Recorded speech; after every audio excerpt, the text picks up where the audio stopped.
que ele vai ter de manifestação clínica, como é que ele vai chegar para você suspeitar de HDA. Primeiro de tudo é a hematêmese. É o mais comum? Não é o mais comum o paciente chegar com hematêmese. A principal manifestação clínica do paciente com HDA é melena. Como é, Almir? Melena, melena. O paciente ele vai apresentar, a principal manifestação clínica do paciente com HDA é melena.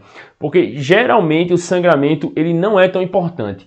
Quando a gente está falando de doença ulcerosa, a tendência é que esse sangramento se resolva espontaneamente. Eu vou explicar mais como é que vai ser isso aí, mas a tendência é que ele se resolva. Então, eventualmente o paciente vai chegar apresentando melena, muitas vezes nem é a queixa principal que leva ele para o internamento. Ele está lá por outra razão, e você descobre que o paciente tem uma melena. Quando você vai fazer, você faz o manejo clínico dele, e aí ele vai ter você vai encontrar o que é que está causando aquele sangramento. Mas o principal é melena. Mas o que chama mais atenção, o paciente que vai chegar provavelmente mais descompensado, é o paciente que vai apresentar hematêmese ou vômitos em borra de café. O vômito em borra de café é aquele vômito escuro. Ele é preto, assim, ele não é bem avermelhado de sangue mesmo, mas os pacientes eles percebem que é um vômito diferente. Eles chamam, o vômito está escuro, o vômito está diferente. Então eles referem e eles chamam logo, eles pedem logo ajuda quando tem algum vômito desse tipo. A tendência é que aconteça isso. Então é um vômito que chama atenção. Caso você não tenha visto ainda, é um vômito que tem como se tivesse grumos e bem escurecido. Então esse vômito em borra de café, o paciente está vomitando assim, é igual a HDA. Beleza? E aí o paciente ele também pode apresentar outro quadro clínico que ele vai apresentar é hematoquesia. Pois é, sangramento baixo causado por uma lesão alta, né? O paciente ele pode apresentar hematoquesia. Não é comum, ele chega que em torno de 11% dos casos ele vai apresentar hematoquesia, mas ele representa um sangramento mais importante, um sangramento volumoso, um sangramento que ele tende a ser mais comprometedor, com o trânsito intestinal muito rápido. Então o paciente sangrou um volume razoável, aumentou a motilidade gástrica e ele pode fazer hematoquesia. Não é comum.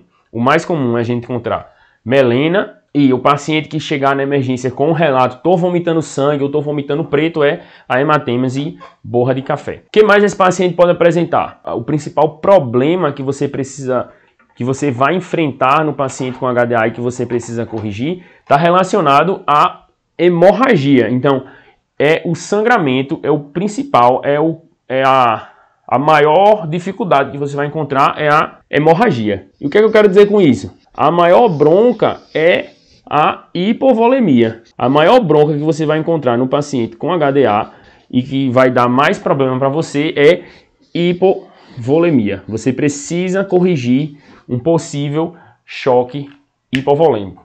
E aí como é que você vai identificar que esse paciente tem choque hipovolêmico? Lembrar que choque é um desbalanço de oferta e demanda. Então o paciente ele não tem uma entrega satisfatória para a demanda de oxigênio do organismo dele. No caso de um paciente com HDA, ele não tem uma demanda aumentada, né?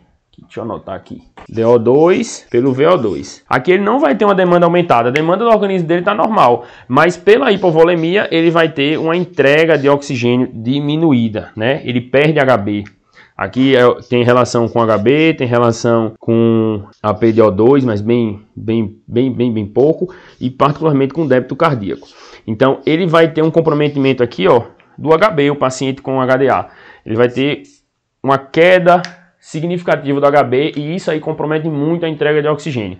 Então é um paciente que vai ter um choque por hipovolemia. E como é que você vai perceber que esse paciente está com hipovolemia? Existem alguns sinais clínicos que a gente precisa estar ligado. Quais são? O que é que a gente vai ver? Frequência cardíaca, débito urinário, sistema nervoso central, o nível de consciência. A gente vai ver o que mais? Frequência respiratória, tempo de enchimento capilar. Quanto pior for a hipovolemia do paciente, mais vai ter alteração aqui. Quanto pior for, mais sobe a frequência cardíaca, mais cai o débito urinário, mais o paciente agita, a frequência respiratória aumenta também para tentar compensar a oxigenação e o tempo de enchimento capilar também aumenta. Beleza? Então, quanto mais descompensado, quanto mais alteração volêmica esse paciente começa a apresentar, mais alterações a gente vai ter nesses sinais vitais. Agora, quando o paciente tem uma perda de sangue ali de aproximadamente 500 ml, até mais ou menos por aqui, ele quase não tem alterações nesses sinais vitais. Então, é importante você ficar atento e você se ligar para corrigir já uma descompensação nesse paciente, mesmo que ele tenha um sangramento pouco volumoso. Como é que você vai avaliar o volume? Algumas vezes você vê e tem uma noção, às vezes o paciente traz foto, mas se não tiver nada disso, o paciente está referindo a HDA, o paciente que tem melena, o paciente que ele tem alguma comorbidade, algum quadro clínico que você precise ficar um pouco mais atento.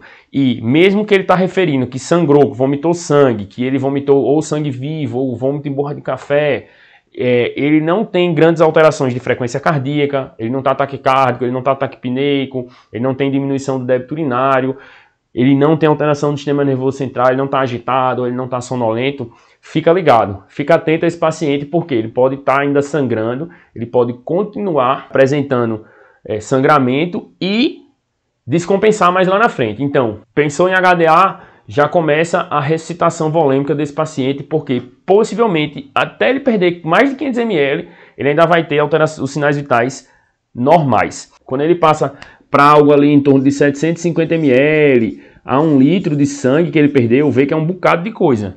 Quando ele começa a perder isso aqui, aí ele começa a aumentar muito a frequência cardíaca, fica ali em torno de 120 de frequência cardíaca, o débito urinário cai, ele começa a ficar agitado, é o paciente que vai ficar taquipneico com a frequência cardíaca acima de 20, é o tempo de enchimento capilar maior do que 3 segundos. O paciente que perdeu aí de 750 a 1 litro, ele começa a ficar taquicárdico, ele começa a ficar agitado, taquipneico, o tempo de enchimento capilar aumentado. 1 litro é mais ou menos 20% da volemia da gente. 1 litro é um bocado de sangue. Então, esse paciente que começa a apresentar sinais clínicos de descompensação hemodinâmica pela hipovolemia é o paciente que já perdeu ali perto de 1 litro, ele perdeu bastante sangue. Quando o paciente já chegou para você sonolento, com a frequência respiratória ali acima de 30, taquipneico, frequência cardíaca acima de ali em torno de 140, maior do que 120 até 140. Então, é um paciente que está bem taquicárdico, é um paciente que está mais rebaixado, é um paciente taquipneico, é um paciente que provavelmente está com extremidades frias. Esse paciente aí já perdeu ali em torno de 1.500 ml. Então, vê que é um paciente bem mais grave. Nesse paciente aqui, você já vai precisar, provavelmente, transfundir sangue para esse paciente. O ideal é que você peça a transfusão já logo no começo, assim que você começou a ver esse paciente, que ele está já muito taquicárdico, sonolento, com tempo de enchimento capilar muito alto, extremidades frias, que está taquipneico, débito urinário ali já bem mais baixo, uma diurese bem baixa, ali abaixo de 0,3 ml quilo. Então, um paciente que está urinando pouco.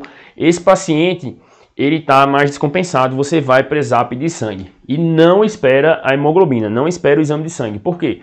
Porque quando você pede o HB desse paciente que está fazendo HDA, geralmente ele não vem alterado de cara.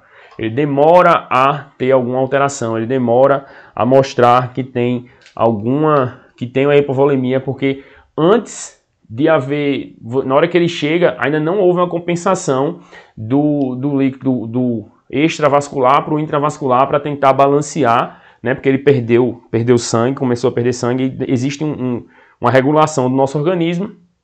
E aí, antes de haver essa regulação, que é no momento da intercorrência, ali no momento que o paciente está sangrando, o HB dele não cai de cara. Às vezes até cai, às vezes até você está com o HB mais baixo, mas ele não cai de cara. Então não espere o HB, e se o HB vier de 10, 11, não se preocupe. Quando você corrigir a volemia dele, vai cair. Então já pede o sangue para esse paciente que está com essa hipótese aí, ou que você está esperando que ele sangrou muito, ou que você viu um volume muito grande, ou que o paciente está muito descompensado.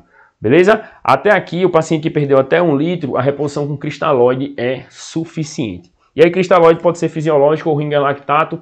Alguns dados aí sugerem o benefício do Ringer lactato, mas assim, essa questão de acidose hiperclorêmica pelo soro fisiológico, isso é tudo muito teórico. Os dados ainda não são muito robustos. Mas a gente tem alguns dados aí que favorecem o Ringer lactato, dê preferência ao Ringer, porque é o dado que a gente tem até o momento.